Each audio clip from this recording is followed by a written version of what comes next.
On August 12, 1898. In 1898, a distant island became a U.S. territory in a single day. How did a distant island become a U.S. territory in a single day? Before 1898, Hawaii was a sovereign kingdom. The islands were a melting pot of Polynesian traditions and Western influences. Sugar plantations and foreign trade reshaped the economy. But the monarchy remained a symbol of Hawaiian identity.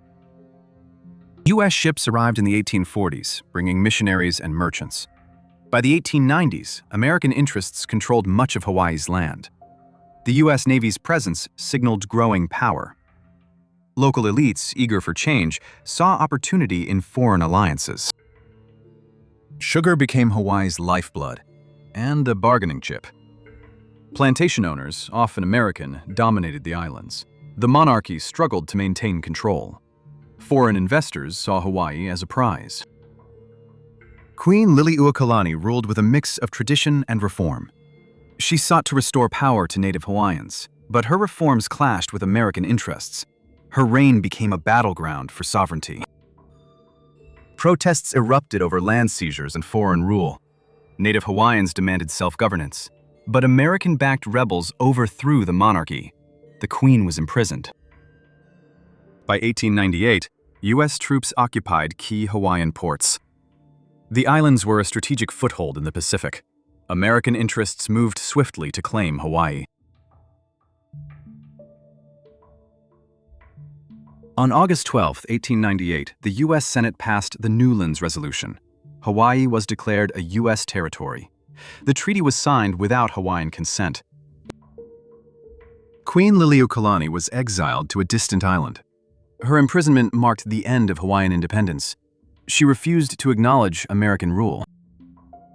U.S. soldiers raised the stars and stripes over Honolulu. The ceremony marked Hawaii's loss of sovereignty. Native Hawaiians watched in silence. Some Hawaiians welcomed American rule. Others resisted.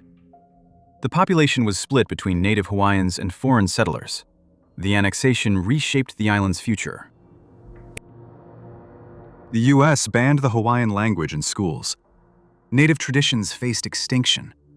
American settlers imposed their ways on the islands. By 1898, Hawaii was no longer a kingdom. It became a U.S. territory, marking the end of an era. The islands were now part of a growing empire. Today, Hawaiian culture is being revived through language and art. Efforts to reclaim heritage face ongoing challenges. The U.S. military remains a dominant force in Hawaii. Bases like Pearl Harbor shape the island's economy and politics. In 1959, Hawaii became the 50th U.S. state. But the legacy of annexation lingers in debates over sovereignty. Modern activists demand recognition of Native Hawaiian rights. Sovereignty movements challenge U.S. control. Tourism defines Hawaii's economy, but often overlooks its complex history. Native Hawaiians seek to balance tradition with modernity. Hawaii is a place of natural beauty, cultural resilience, and unresolved history. Its story is far from over. Explore more stories of forgotten histories. Subscribe and stay informed.